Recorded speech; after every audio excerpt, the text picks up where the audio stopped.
I knew you were going to answer me that way. He stole me during my wedding ceremony. In the midst of shattering glass and muffled screams, Alessandro Mancini reached out and tore me from the altar as if my fate belonged to him. Now, in the shadows of the lakeside mansion, his body covered mine like a warm, inescapable shadow. His lips slid slowly down my neck, tracing silent trails of fire with a slowness that felt like music and damnation all at once. I shouldn't crave the touch of the man who kidnapped me on my own wedding day, but he was good, dangerously good. Then he stopped. He lifted his face, his dark eyes piercing into mine, and whispered in a rough, deep voice, "Are you still a virgin?" I'd kept that secret like a sin, and the moment the truth escaped my lips, everything between us would shatter or become eternal. Chapter 1. The worst day of my life. The veil was crooked. I'd known this for 20 minutes and couldn't bring myself to care enough to do anything about it. I kept staring at the mirror in the antechamber of St. Patrick's Church, a heavy, gilded mirror, the kind that seems to have opinions about the people who look into it, and thinking there was something deeply revealing about the fact that I was about to marry a man I barely knew, and my biggest concern was a veil tilted slightly to the left. "You look like you're heading to an execution," said Petra, my cousin and maid of honor, appearing behind me in the mirror with the bouquet in her hand and the expression of someone who has absolutely no concept of a filter. She was 25, dark hair cut to her chin, with the unique ability to say exactly what no one should say, always at the worst possible moment. A bouquet of white chrysanthemums. Seriously, Julia, chrysanthemums are funeral flowers in half of Europe. Who chose this? The groom, I replied. Figures. She tossed the bouquet onto the armchair beside her like it had done something personal. That's a sign. Multiple signs, actually. An official statement from the universe. She peered through the cracked door leading to the side hallway, stayed silent for 2 seconds, and added, "The priest is sweating way too much for someone who's just standing there. Either that or he's drunk. Hard to tell. Petra, I'm just observing." She closed the door and faced me with that expression she used when she was about to say something I wasn't going to want to hear. "Speaking of observing, have you noticed that Dario Dragna never looks at you when he's talking to you? He looks at the space next to your head, like you're a detail in a painting he's analyzing." I didn't answer because she was right, and answering would confirm it out loud, and I wasn't ready yet for what would come after that confirmation. "You can still go out the back door," she said, in a tone that made it clear she was being serious. "I've got the car around the corner. I'll shove this dress through the window and we're gone, and leave my father with no way out. Your father put you in this situation, Julia. I knew that. The problem was that knowing something and being able to act on it are completely separate abilities, and I'd never been good at the second one." I looked away from the mirror and glanced through the narrow window facing the side of the church. October in Chicago had that specific quality of light, golden, cold, and fast, as if the sun knew it didn't have much time before winter arrived and took over everything. Outside, guests' cars were still arriving. 200 people I barely knew, dressed for a wedding I'd agreed to in order to pay off a debt that wasn't mine. My father, Lenny Voss, had gone bankrupt 2 years earlier. Not discreetly, spectacularly, with lawsuits, foreclosed properties, and an impressive number of people who suddenly stopped answering the phone. Dario Dragna, a 38-year-old Sicilian man, wealthy with that kind of wealth that has no clean explanation, had bought the debt. And then he'd bought the solution. Me. My father had presented it as an opportunity. I'd presented it to myself as a choice, the only one left. "Give me the bouquet," I said. Petra handed me the chrysanthemums with the solemnity of someone handing over a weapon in a duel. I took them, straightened the veil in the mirror, took a deep breath once, the kind of breath that doesn't help at all, but gives the illusion of control, and told myself it would pass, that everything would pass. The organ music began. The ceremony was exactly what I expected. Long, formal, and strange as a fever dream. Dario Dragna stood at the altar with the expression of someone who'd bought a property and was satisfied with the acquisition. Neatly combed dark hair, tailored suit, eyes that had never seemed warm to me, not even when he smiled, which was rare. I walked down the center aisle with my father beside me, looking straight ahead, and at no one. Because if I looked at the guests' faces, I'd remember that there were 200 people witnessing the moment I formalized the sale of myself for someone else's debt. The priest began speaking in Latin. Dario looked at me, at the space next to my head, like Petra had said, and I realized for the first time that she was right. I looked at the stained glass above the altar, St. George and the dragon, the saint with his lance raised, and the monster at his feet, and thought there was something deeply ironic about getting married beneath an image of combat when I didn't even know what I was fighting against. "Do you take Dario Dragna as your lawful husband?" the priest began. And that was the exact moment the main door's windows exploded inward. The sound was sharp, loud, instantaneous. Not a continuous noise, but a brief detonation that made the air tremble inside the nave. Guests rose to their feet. Someone screamed. 2 more shots from outside. Not in the church, but close enough that there was no doubt what they were. The priest stepped back. Dario raised his hand in a gesture to his men, and 4 of them emerged from among the guests, with weapons that shouldn't have been inside a Catholic church on a Saturday afternoon. I should have run, should have thrown myself to the floor, or gone in the opposite direction, or done any of the things people in dangerous situations do when survival instinct is faster than thought. Instead, I stood frozen, the bouquet of chrysanthemums still in my hand, the veil slightly crooked, and stared at the front door. It opened slowly, not urgently, not with the violence of someone invading, with the calm of someone who knows the door will open because he decided it would open. The man who entered was in his early 30s, dark hair, black suit with no tie, and an expression I couldn't immediately classify. It wasn't anger, wasn't arrogance, wasn't exactly coldness. It was the expression of someone who'd come to settle a matter and was simply checking off the steps. He walked down the center aisle as if the 200 panicking guests and Dario's 4 armed men were set decoration. He stopped 3 meters from the altar, looked at Dario for 2 seconds. 2 seconds that seemed to last much longer than that, with an indifference so complete it was almost an assault. Then he looked at me and extended his hand. "Let's go," he said in a low voice. Only for me. It wasn't a request. It wasn't a command in the way commands usually sound. Loud, aggressive, full of urgency. It was a certainty, as if the only variable was how long it would take me to agree with what he'd already decided. I looked at Dario. He was motionless, surrounded by the stranger's men with guns pointed at his captains, blocking every exit with a precision that required planning. The expression on Dario's face wasn't fear. It was something I'd never seen in him before. Humiliation. The humiliation of someone being defeated in front of everyone who should respect him, and who can't do anything about it. I understood then, in that second, that Dario wasn't motionless for lack of options. He was motionless because acting would cost more than anything he was willing to lose at that moment. I looked back at the hand extended in front of me and placed mine in it. Behind me, I heard Petra scream my name, not with the desperation of someone calling for help, with Petra's specific desperation, which is a mix of real concern and indignation at the fact that the situation had escaped her control. I turned my head enough to see one of the stranger's men gently guiding her toward the side exit. No violence, no raised weapon, but with the firmness of someone who isn't asking. "Julia!" she screamed again. I looked at her once, just once. The man beside me didn't stop. In the car, a black SUV with tinted windows, leather interior, completely silent inside, I realized I was still holding the bouquet of chrysanthemums.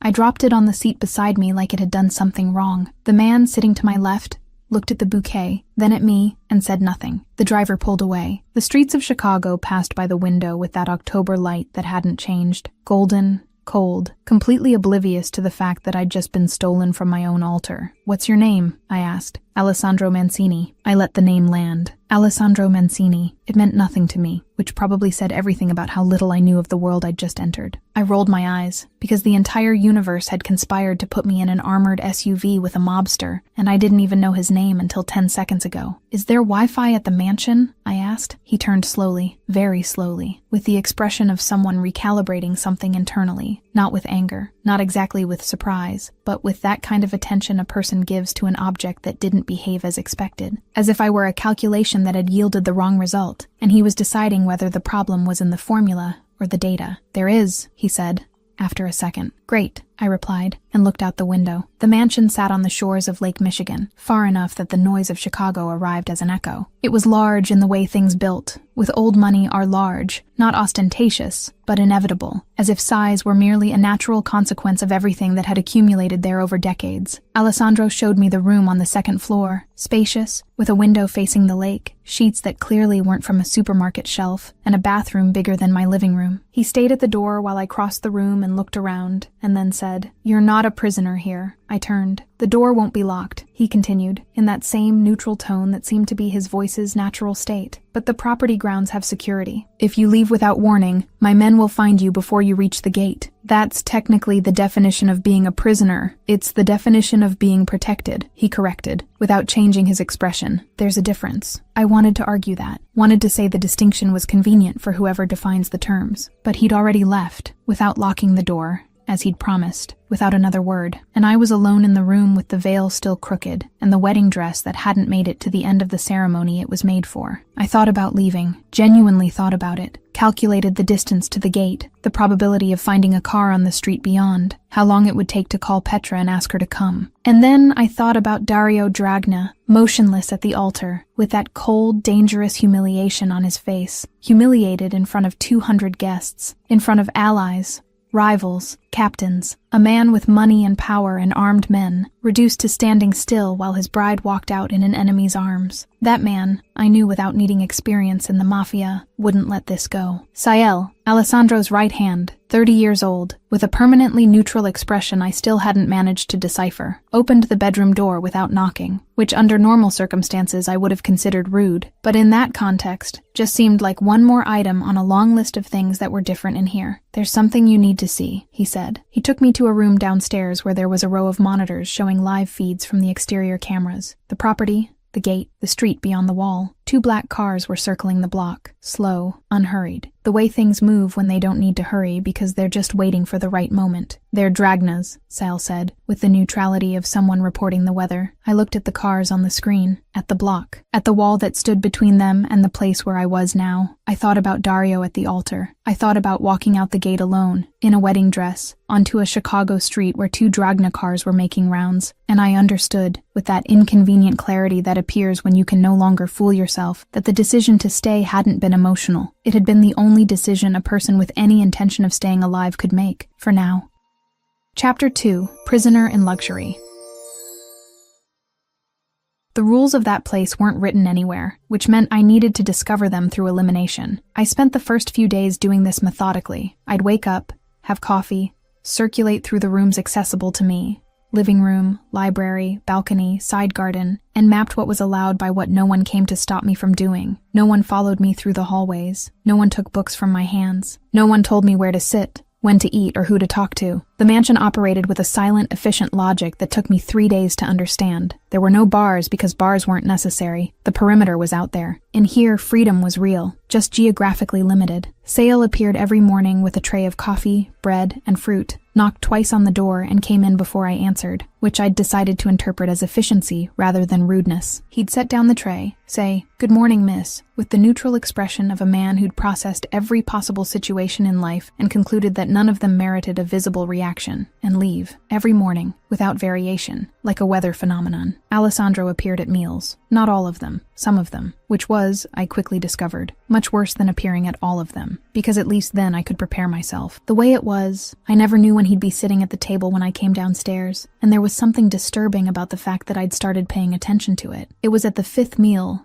that the war of words really began. I'd come down for lunch with 0 expectations, and found him already seated, with a folded newspaper beside his plate, and a cup of coffee that clearly wasn't his first of the day. I sat on the opposite side of the table, long enough that it didn't seem like a deliberate gesture, though it was, and picked up the menu Sael had left. "Did you sleep well?" Alessandro asked without looking up from the paper. "Define well." He looked up, slowly, like someone finishing reading a line before bothering to look up. "More than 4 hours without abrupt waking usually counts." "Then yes," I replied. "If that's the criterion, I've slept well most of my adult life, including the nights before unwanted weddings." He lowered the paper 1 centimeter, not 2. 1, just enough for his eyes to appear above the fold. There was something in that look I still hadn't managed to catalog precisely. It wasn't exactly curiosity, wasn't exactly amusement, but it was something between the two that he clearly wasn't distributing to everyone. "Unwanted," he repeated. "You think I wanted to marry Dario Dragna?" "I think," he said, carefully folding the newspaper and placing it beside his plate, "that you could have gone out the back door at any point before the ceremony started, and you didn't." I stared at him for a second. That was irritatingly accurate. "There were circumstances," I said. "There always are." He picked up his coffee cup. "The question is,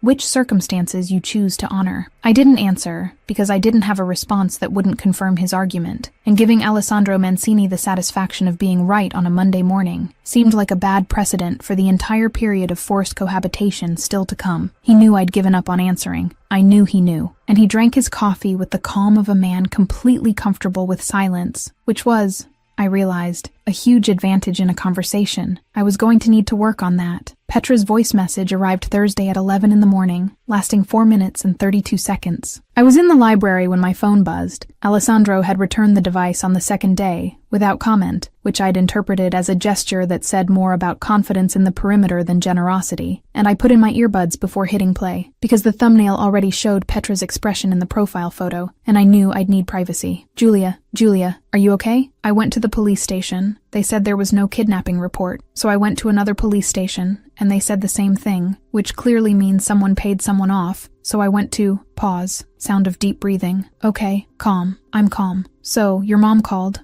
I told her you were fine, and she asked if you'd gotten married before disappearing. I said not exactly. She went silent for 10 seconds and hung up, which honestly is the most sensible reaction she's ever had. Your father. Another pause. Longer. Your father is fine. Physically, in the sense that he's standing and breathing and has no visible injuries, so, Julia, I need to know you're okay. Not okay like, I'm not bleeding, but okay like, I'm okay. Can you send a message? A word? An emoji? Anything that, pause. Are you okay? Because if you are, and I need you to be, I need you to tell me everything, with details. Was the guy hot? Because from the angle I saw from the side exit, he looked hot. Julia. Message. Now. I stared at the library ceiling for a moment, after the message ended. There was something deeply comforting about the fact that Petra, in the middle of a scenario that included gunshots, kidnapping, and wedding collapse, had organically arrived at the question about the perpetrator's physical appearance. I sent a message. I'm fine. Details soon. He is hot, which makes everything more complicated.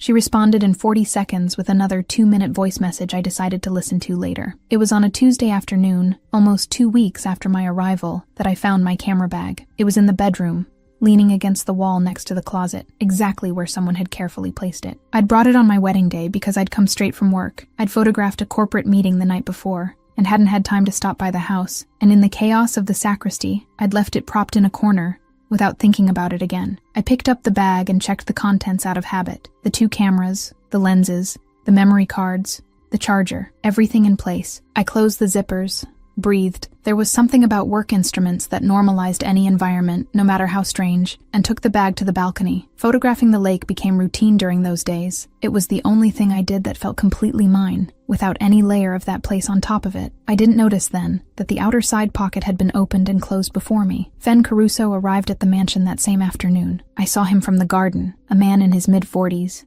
graying hair, dark gray suit, with that walk of someone who'd never arrived anywhere without being expected. I didn't know yet who he was, but Sale received him at the door with the silent familiarity of someone who doesn't need to ask the name or reason, which, in that universe, was already a form of introduction. Fen Caruso, I would discover, was Alessandro's counselor, the man who arrived when decisions had already been made and just needed execution. The two disappeared into the interior of the house without ceremony. What caught my attention wasn't the arrival. It was how long Fen stayed. 2 hours. I counted unintentionally because I was on the balcony when he came in and still on the balcony when he left, with the same composure as before and the same steady stride. But there was something different about how Alessandro appeared in the garden a few minutes later, standing near the stone balustrade, looking at the lake with his hands in his pockets and a tension in his shoulders that hadn't been there in the morning. I didn't ask. It wasn't my business, or at least that's what I told myself, but I watched him longer than I should have. It was that same night that the window scene happened. I was on the second floor, trying to photograph the lake with the light left after sunset, that specific blue-gray of October in Chicago that requires patience to be captured correctly. I adjusted the aperture, changed the angle, stepped back 2 paces, moved forward 1, with that concentration that makes the rest of the environment disappear. Then I realized I wasn't alone. There was no sound, no footsteps, no audible movement. It was the presence, before anything else. The warmth of someone too close, or a displacement of air, or some sense I didn't know I had until that moment. I turned, shoulders raised, ready for something that in the end wasn't necessary. Alessandro was standing less than a meter away, looking at the camera screen I still held at chest height. He hadn't announced his arrival, hadn't asked permission. He stood with that silent naturalness of someone accustomed to occupying spaces without asking permission, not with aggression, but with the calm certainty of someone who'd never needed to announce himself to be noticed. I should have said something, should have stepped back, or made some sarcastic comment that re-established the appropriate distance between kidnapped and kidnapper. Instead, I stood frozen while he looked at the images on the screen. The lake, the horizon line slightly below center, the reflection of light on the window glass included in the frame instead of cropped out. The silence lasted longer than it should have. "You see what most people don't see," he said in a low voice. It wasn't exactly a compliment, wasn't exactly analysis. It was an observation, the kind that escapes before someone decides whether it should be said, as if he'd thought it at some earlier moment, and the phrase had found its way out on its own. I didn't know what to do with that. Didn't know what to do with the tone, with the proximity, with the fact that he'd been looking at my photos in silence, long enough to have formed an opinion. I stared at him for a second, and he was looking back at me, with that attention that wasn't exactly curiosity and wasn't exactly interest, but was something I didn't feel prepared to name. He left before either of us needed to find what came after that. I lowered the camera and stared at the lake for a considerable time, thinking there was something very inconvenient about living in the same house as a man who could destabilize me with an 8-word sentence, and who left before I had a chance to recover. The next day, Alessandro appeared at breakfast with that expression of someone who'd made a decision during the night. He said nothing, but there was something different in the way he looked at me when I entered the room, less calculated, more attentive, as if I'd shifted from variable to problem, and he was still deciding what to do with the difference. I didn't know what had changed. I only knew it had. Chapter 3. The Problem of Being Too Close. Alessandro called me to the office on a Monday morning, at the start of the 4th week. It wasn't Sale who came to get me. It was him. He knocked on the bedroom door, 2 raps, and when I opened it, he was leaning against the doorframe with that posture I'd already learned to identify as, "I have something to say, and I've calculated all the ways to say it before coming here." It wasn't tension. It was precision. The difference between the two, I'd realized over those weeks, was one of his trademarks. "When you have a moment," he said. "I have several. I'm a prisoner." One corner of his mouth moved, almost. Office. 5 minutes. The office was on the 1st floor. At the end of the hallway I still hadn't fully explored. It was a room that seemed like a direct extension of the man who occupied it. Dark, organized, without a single object that didn't have a function. Bookshelves covering an entire wall, heavy oak desk, 2 chairs on the opposite side. No photographs, no decorative details that revealed anything beyond the essential. I sat. He remained standing, which was a power move I noticed but decided not to comment on. "There's something inside your camera bag you need to know about," he said. I stared at him. "The external hard drive you used at that corporate meeting," Alessandro continued, in that neutral tone that didn't make things less heavy, just more inevitable. "The photos from the automatic backup. You photographed more than a business meeting that night." He opened the laptop on the desk and turned the screen toward me. I recognized the setting immediately. The warehouse at the port, the industrial lighting, the long tables with documents and the boxes in the background. I'd photographed it thinking it was exactly what I'd been hired to photograph. Executives in a meeting, the kind of formal corporate record some companies use for visual minutes. I'd done the job, left, done the backup in the car before getting home. Then the screen advanced to the next image. I'd captured, without realizing it, the moment someone opened one of the boxes in the background. With the quality the telephoto lens delivered even at a distance, the contents were legible with uncomfortable clarity. Rifles, tactical vests with markings that weren't civilian, pistols packed in black foam. And around the table, faces I'd recorded without knowing who they were, until Alessandro swiped to the next image, and I saw Dario Dragna in profile, with 2 men beside him I didn't know, and 2 more I knew from newspaper photos because they were federal senators who'd given speeches about combating organized crime in prime time. I stared at the screen for a time I couldn't measure. "I didn't know," I said finally. It was obvious, but it needed to be said. "I know," Alessandro replied. "I was hired to photograph a business meeting. They sent me the address, told me the time. I went, photographed what was there to photograph, and left." I heard my own voice and realized I was organizing the facts out loud, less for him and more for myself, trying to fit the pieces into an order that made sense. "I was carrying this with me and didn't even know it." "And you went to the wedding directly from work," Alessandro said, without stopping at home. The realization fell slowly, and with weight. The bag in the sacristy, the hard drive inside the bag, Dario Dragna at the altar, 30 meters from evidence that could destroy him, with no idea it was there. I'd had no idea either. "What does this mean?" I asked, and the question was broader than the words. Alessandro closed the laptop.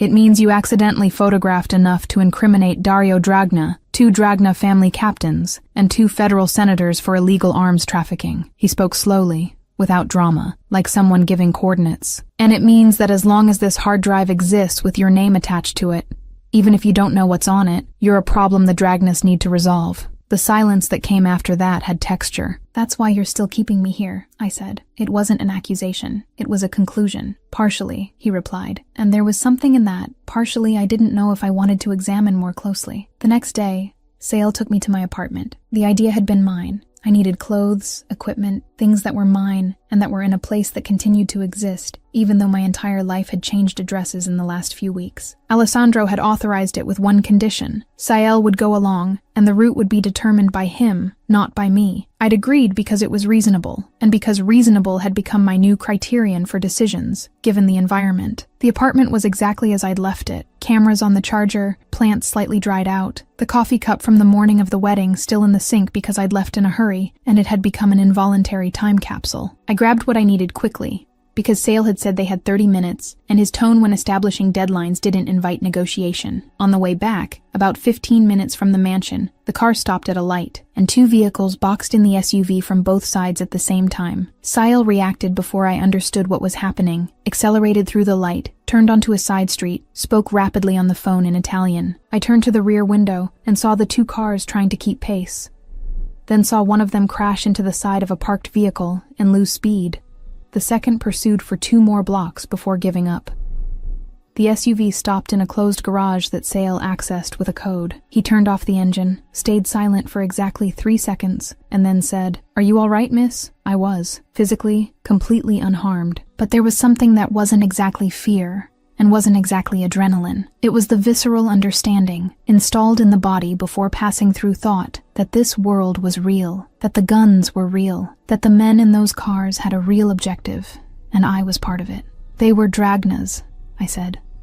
It wasn't a question. "Yes," Sale replied. "How did they know I'd left?" Sale didn't answer immediately, and that 2-second pause said more than any answer would have. Back at the mansion, Alessandro was at the entrance when we arrived. There was no visible urgency in him. There never was. But there was that quality of concentrated attention I'd learned to distinguish from his neutral state. He looked at me first, then at Sael. Sael made an almost imperceptible gesture with his head, and the 2 exchanged 3 phrases in low Italian before Alessandro turned his eyes back to me. "You're all right," he said. It wasn't a question either, but it was different from Sale's. It was a verification, the kind someone does when the answer matters more than the form. "I am," I replied. He nodded, and then turned to Sale with that expression I'd already learned to recognize as the beginning of something that wasn't going to be simple. I knew in that moment that the question of how the Dragnas had learned of my departure already had an answer, and that the answer was inside this house. The name was Petrov. I learned this that night, not because anyone told me directly, but because the mansion has a specific acoustics when something serious is happening. Footsteps change rhythm, doors close more carefully than normal, and silence acquires a different quality, compressed,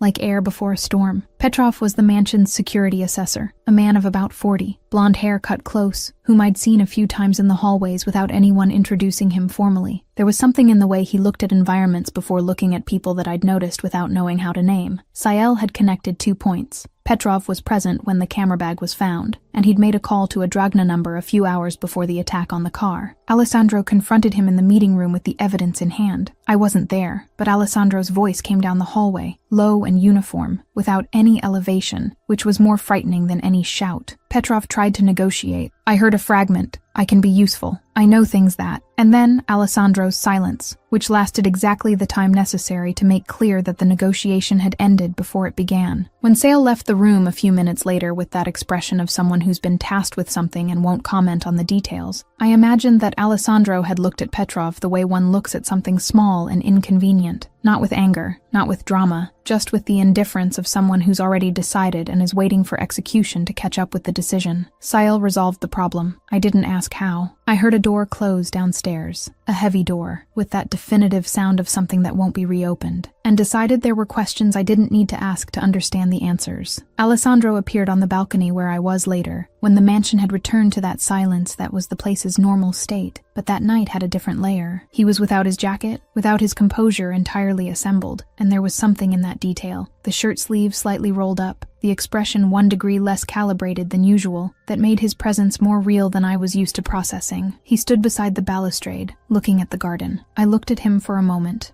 before speaking. "Did you know this was going to happen?" Alessandro turned. He stared at me for a second, and I saw, for the first time since I'd known him, the moment when he didn't have an elegant answer ready. It wasn't exactly hesitation. It was the interval of a man who's weighing words not to manipulate, but because he's being precise about something that matters. "I knew they would react," he said finally. "I didn't calculate it would be this fast. It was a mistake." He was admitting a mistake. To me, out loud, with that precision he applied to everything, without minimizing and without dramatizing, just placing the fact where it was. I didn't know what to do with that for a second, and then I realized he didn't know either, that there was something in the way he looked at me after saying that which suggested that admission had cost more than it seemed, that he was as conscious of the weight of the moment as I was. "It's okay," I said after a while. "Nobody got hurt." He didn't respond, but something relaxed slightly in his shoulders, so slightly that I probably wouldn't have noticed a week earlier. After that night, something changed in the way he moved through the space we shared, not abruptly. Alessandro Mancini didn't do anything abruptly. Everything about him was calculated, gradual, with that timing that seemed natural, but that I was beginning to suspect wasn't. He started appearing at moments when I didn't expect him, not necessarily to talk, sometimes just to be near, with that presence that occupied the environment in a way I felt before I saw. One afternoon, I found a glass of wine on the library table, beside the book I'd left open the night before. There was no note, no explanation. Sale, when I passed him in the hallway, had the expression of someone who definitely didn't put any glass of wine anywhere. On another occasion, Alessandro sat on the living room sofa while I was reading, not on the opposite side, where there were available seats, but on the same sofa, at a distance that wasn't close enough to be declared, but was close enough that I felt his warmth and lost the thread of the paragraph I was reading. He stayed there for 20 minutes with his own book, before getting up and leaving without comment.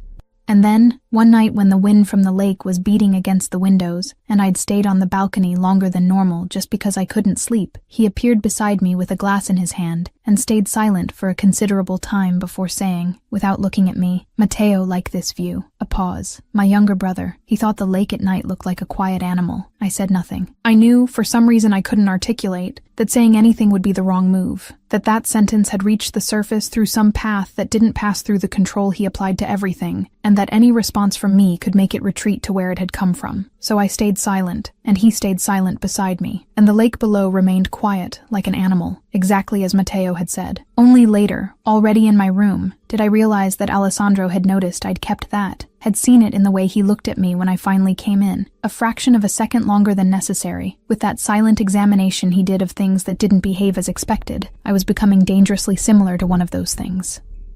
Fen Caruso returned to the mansion at the end of the week. This time I was in the living room when he arrived, and this time Alessandro didn't try to isolate the conversation. Fen entered, greeted with that nod of someone who doesn't distribute formalities gratuitously, sat in the chair facing the two of us and said, in his usual low voice, "The senators in the photos were contacted by the Dragnus."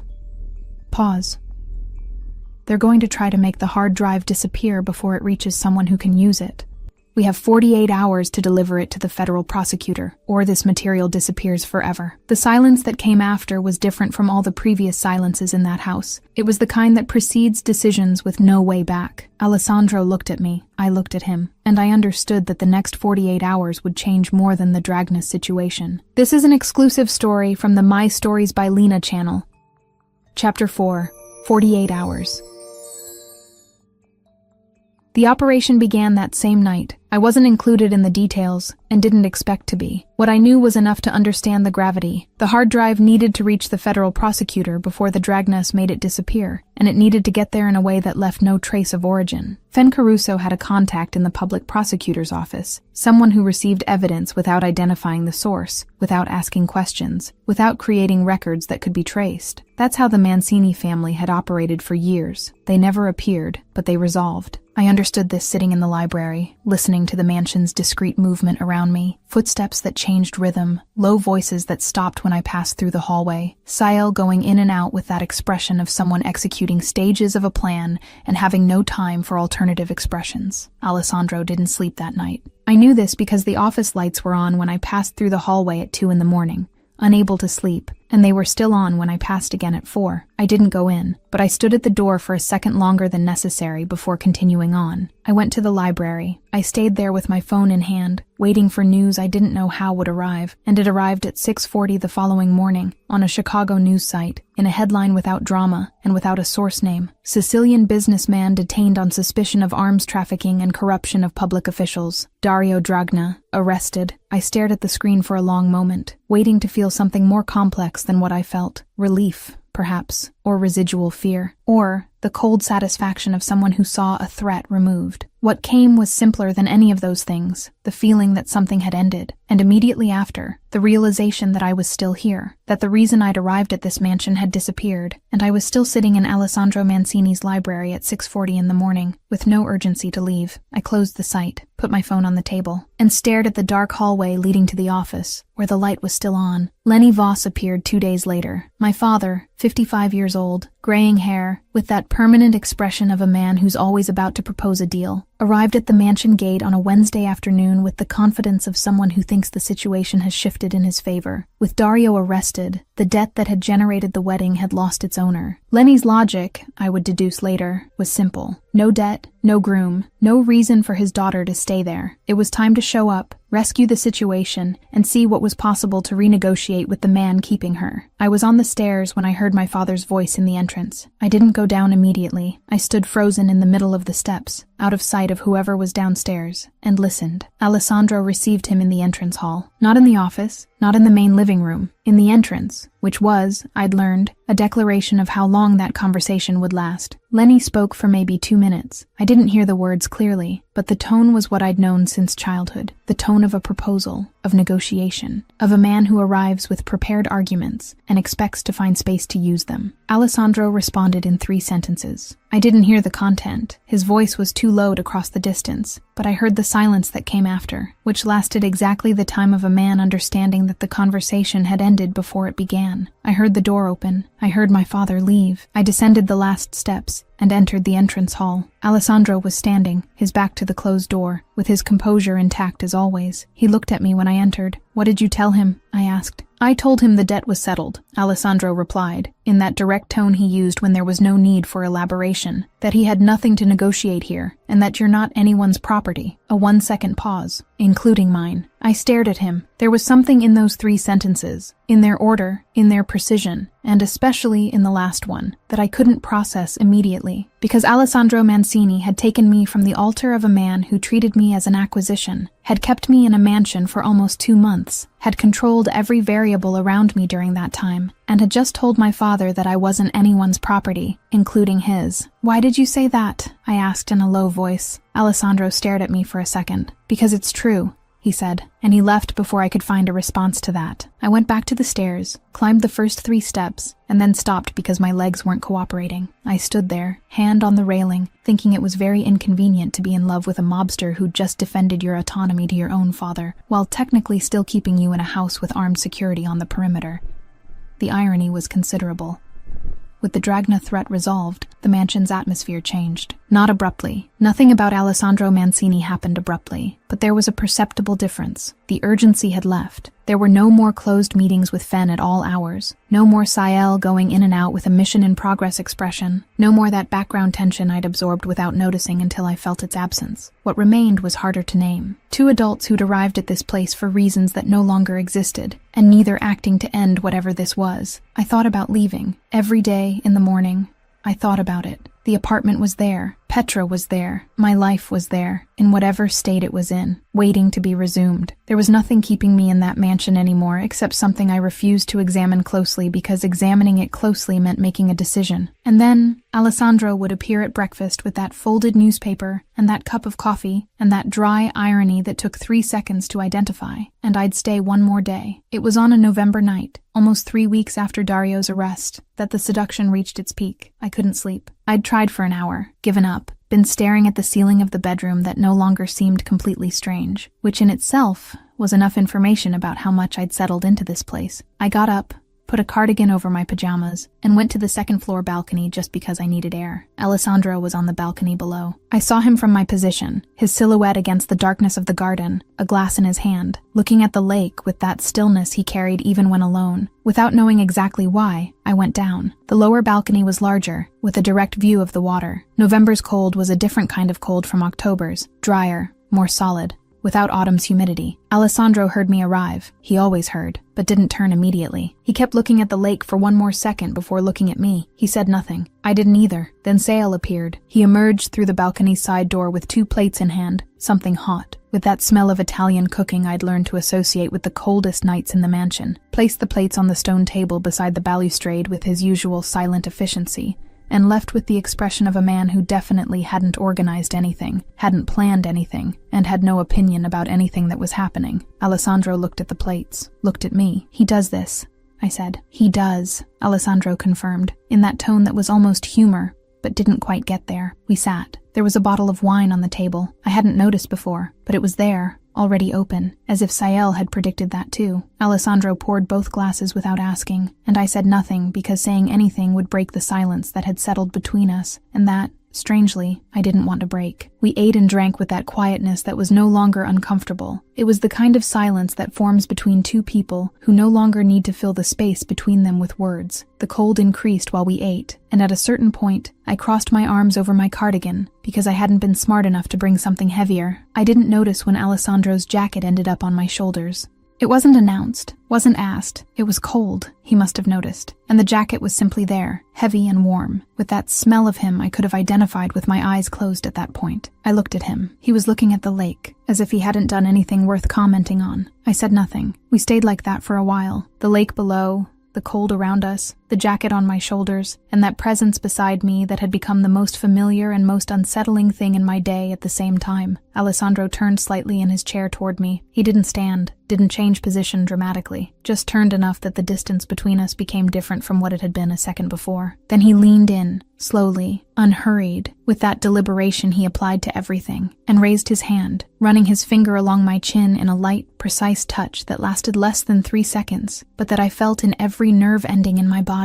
When he spoke, his voice came out low, with that timing he had for things that knew exactly where to land. "Are you still going to tell me you want to leave?" The garden went quiet. The cold went quiet. I went quiet. And the silence that came after, the silence in which I didn't answer, in which I didn't look away, in which I didn't pull back, was a clearer answer than anything I could have said out loud. He knew it. I knew he knew. I stood slowly, with the jacket still on my shoulders, and went inside without looking back. Not because I wanted to leave, but because if I stayed one more minute on that balcony, I wouldn't be able to go upstairs. I climbed the stairs, entered my room, closed the door, not locking it, just closing it, and stood in the dark for a moment, with Alessandro's jacket still on my shoulders, and my heart at a rhythm that had nothing to do with the physical effort of climbing stairs. Downstairs, on the balcony, he stayed, but we both knew that night hadn't ended. Chapter 5. The Night That Changes Everything. Everything I knew, he would come to my room, not because he'd said so, not because there was some implicit agreement between us. There was nothing implicit between Alessandro Mancini and anyone. Everything about him was calculated and deliberate and exact. But I knew because I'd climbed those stairs with his jacket still on my shoulders, and I hadn't returned it. And neither of us had pretended that was accidental. I sat on the edge of the bed for a while. Didn't lie down.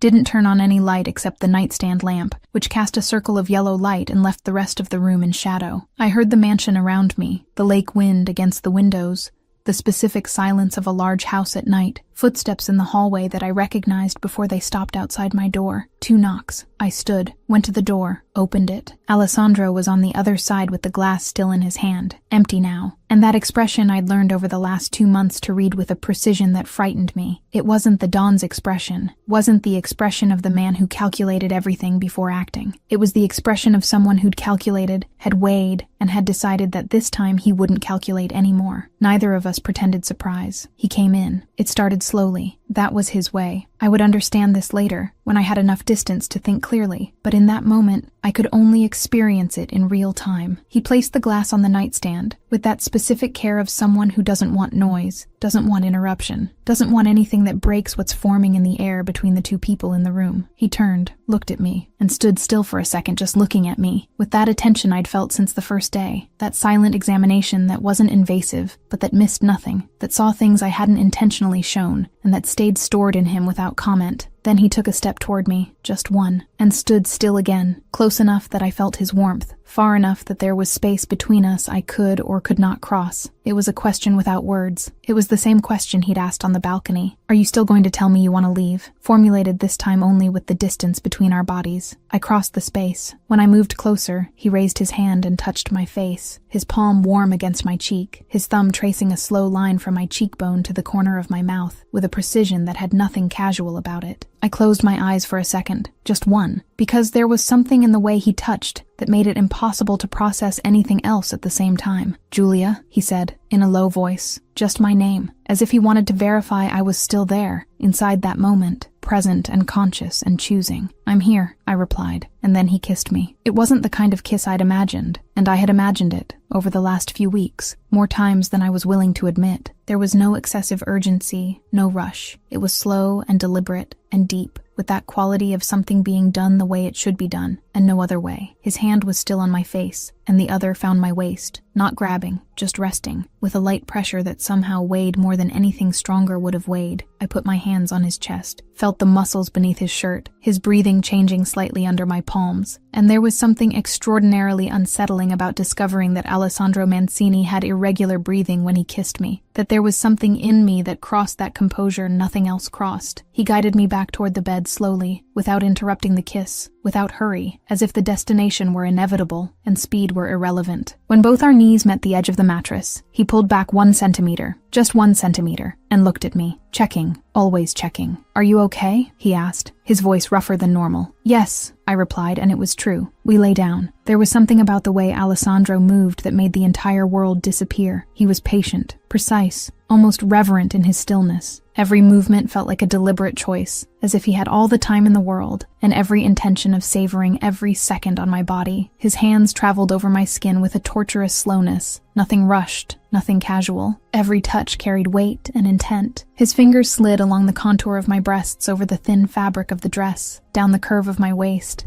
and squeezed my hips lightly, as if he were memorizing every line of my body.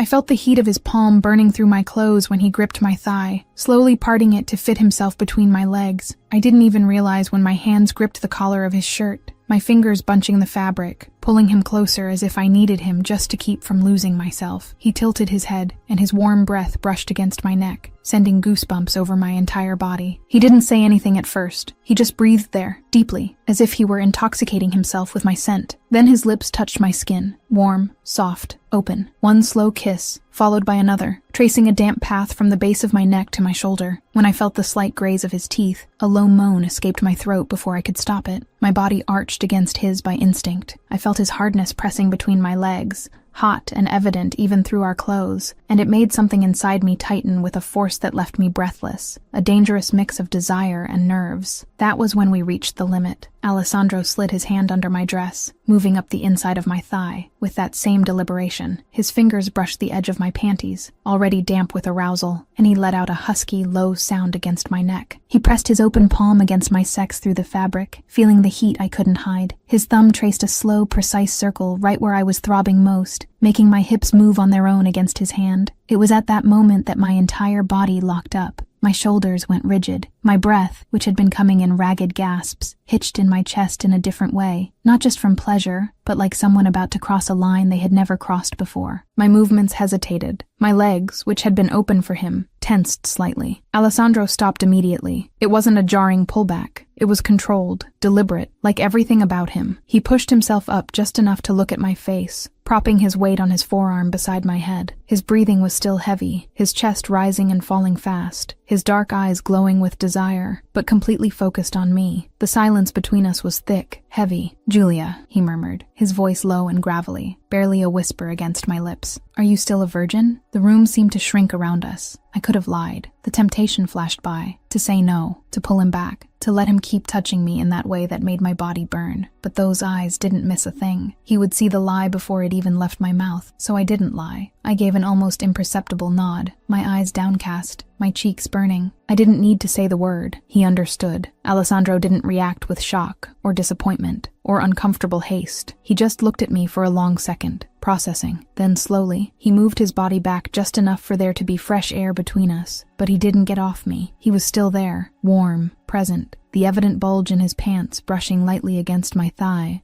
as a silent reminder of the desire he was keeping in check. "It's okay," he said, his voice low and steady, without a single crack. "This doesn't change anything about what I want from you, but it changes how it's going to happen." I swallowed hard, my heart still racing. "What do you mean?" I whispered. He lowered his face until it was only inches from mine. His eyes locked onto mine with an intensity that made my knees tremble even while lying down. "It means that when it happens," his voice dropped even lower, deep and heavy with promise, "it will be because you chose it, because you looked me in the eyes and told me without hesitation that you want me. No doubt, no fear, only desire." He brushed his lips against mine, a light touch, almost a tease. "I can wait. I can tease you until you're shaking and desperate for me. I can give you pleasure in every other way, with my hands, with my mouth, until you're trembling and begging me to take you for the first time." Alessandro slid his thumb over my lower lip, his eyes darkening. "But when I am inside you, Julia, it will be because you can't stand to wait any longer, and I am going to make love to you slowly, deeply, and so intensely that you will never forget who was your first." He gave a small, dangerous smile, full of control. "And then, I'm going to do it again, and again, until you forget there was ever a time when I wasn't a part of you." I was left speechless, my entire body pulsing with a mixture of shock, desire, and something much deeper. A man who could have kept going had chosen to stop. Not for lack of desire. I felt how much he wanted me. I saw the fire in his eyes. He stopped because I mattered more than the impulse of the moment. And that choice, that deliberate restraint, was the most erotic and terrifying thing that had ever happened in my life. We stayed together that night, without anything else happening. After Alessandro stopped, after that low, honest conversation, something between us changed in a subtle but profound way. He didn't insist, didn't try to resume what had been interrupted. Instead, he simply pulled me closer, with a gentleness that contrasted with the desire still evident in his body. He adjusted the covers over both of us and lay on his side, draping his arm around my shoulders with calm firmness. I nestled against him, resting my head on his chest. The fabric of his shirt was warm, and I could feel the steady rhythm of his heart, still slightly accelerated, gradually calming down. His arm wrapped around me with soft possessiveness, his fingers tracing lazy circles on my back over my clothes, without pressure, without expectation. There was no rush. Neither of us needed to fill the silence with unnecessary words. We stayed there, close and real, hearing only each other's breathing, and the distant sound of the lake outside, the gentle waves lapping against the shore, the December wind whispering at the mansion's windows. It was a different silence, welcoming, almost sacred. At some point, I couldn't say exactly when, I stopped thinking so much and just started being there.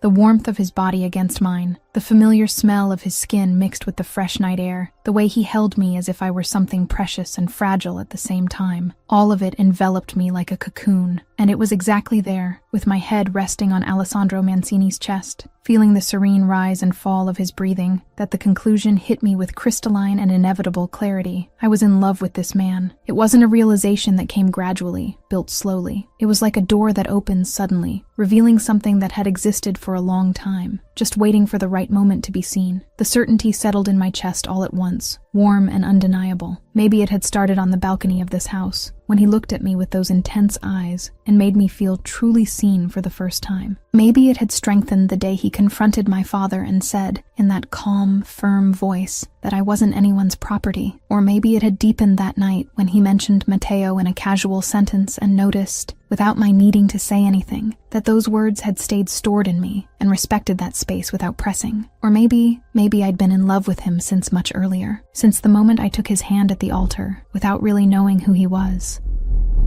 And even so, felt that something important had begun. The most beautiful part was realizing that certainty didn't come from the physical desire that had almost consumed us minutes before.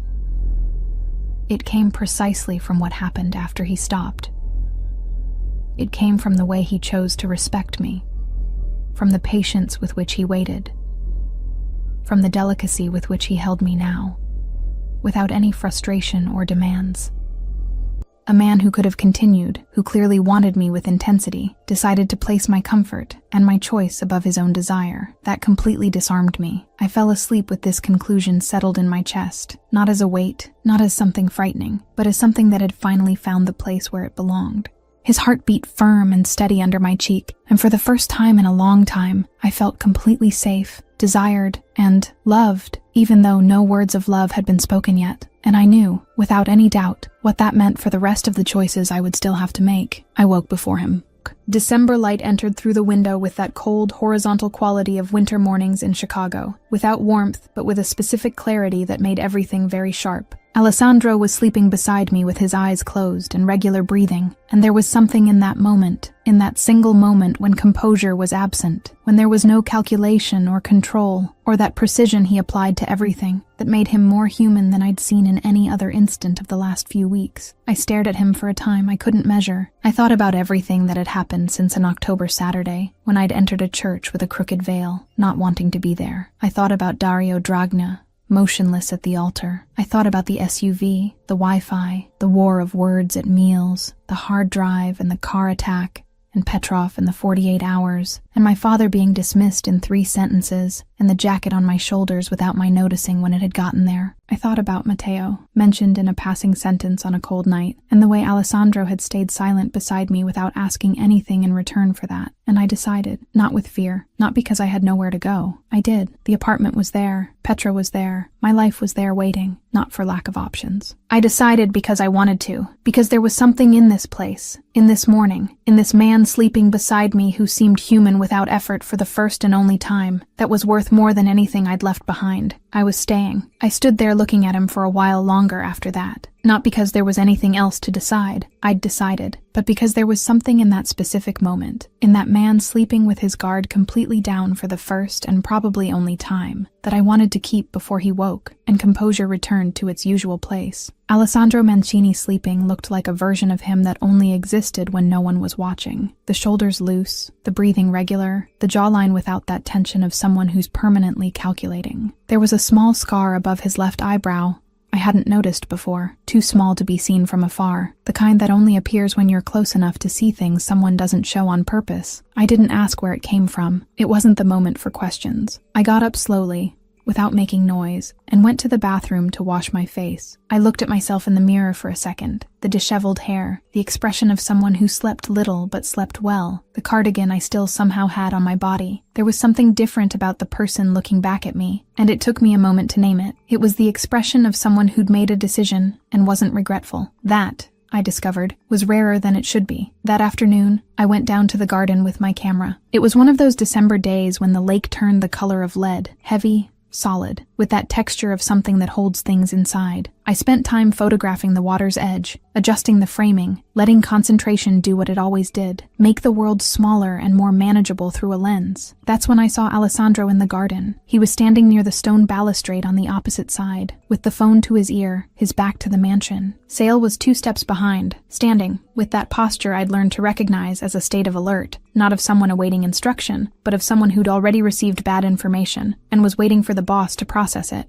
I stopped photographing. There was something in the position of Alessandro's shoulders I'd never seen before. It wasn't the tension of someone solving a problem. It was different. It was deeper, quieter. The tension of someone who'd just discovered there was a problem that didn't yet have a solution. He spoke too low for me to hear anything, and the call lasted less than a minute. When he hung up, he stood for a second looking at the lake's horizon, at that gray line where the water met the sky, with an expression I couldn't name because I'd never seen it in him before. It wasn't fear. It wasn't anger. It was the weight of someone who'd received news that changes the entire board and is calculating, in silence, the size of what's coming. Sile said something in a low voice. Alessandro nodded once, briefly, and then he entered the mansion without looking up, without looking at the lake, without looking at me. I stood frozen in the garden with the camera in my hand, looking at the space where he'd been a second before, with that feeling I couldn't name but that I recognized, the feeling of something forming on the horizon before you can see its shape. The Dragnus had fallen. The threat had ended. We were together, or whatever together meant in that world, in that house, between those two people. Everything had been resolved. So why didn't that expression match any of that? I looked again at the gray, heavy lake, its still, dark waters. I remembered Mateo's words, said almost in passing, "It looks like a quiet animal. Quiet animals rarely stay quiet forever." I pressed the camera against my chest, feeling the cold metal against my skin. The wind blew harder, making the dry leaves dance around my feet. For an instant, the garden seemed quieter than it should, and for the first time since I'd arrived there, I felt it clearly. Something was forming on the horizon, something dark, something that didn't have a name yet, but was already beginning to move in our direction.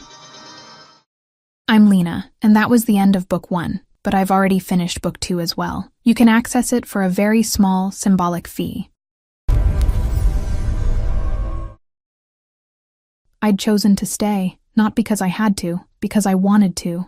I never imagined I'd end up falling in love with the man who stole me from my own altar, in front of 200 guests, without even asking permission. Alessandro Mancini was dangerous, controlled, and elegant in a way that made resisting him a full-time job. And for 2 weeks I thought the worst was over. Then the envelope arrived. A photograph, me sleeping, taken from outside the mansion by someone who got in without being seen. Someone wanted me silenced, and he knew it before I did. The question was, would he save me? And was what he felt real enough to survive the price? As you can see, that was just a little taste of Book 2. To watch the full uncensored version, just click the first link in the pinned comment. I'll see you on the other side in just a few seconds. Just a reminder, click that first link down in the comments, and the complete Book 2, ad-free and uninterrupted, will be waiting for you. It's that simple. I'm absolutely loving working on Book 2, and since you guys are loving it too, I promise there's more to come. This is where you'll find stories that get even steamier, true dark romance. And because this version is getting so much more spicy, the video wouldn't be well received publicly on YouTube. This private space is where I can really show my true essence, and where I feel free to do my best work for you all. Keep in mind that the channel has been demonetized.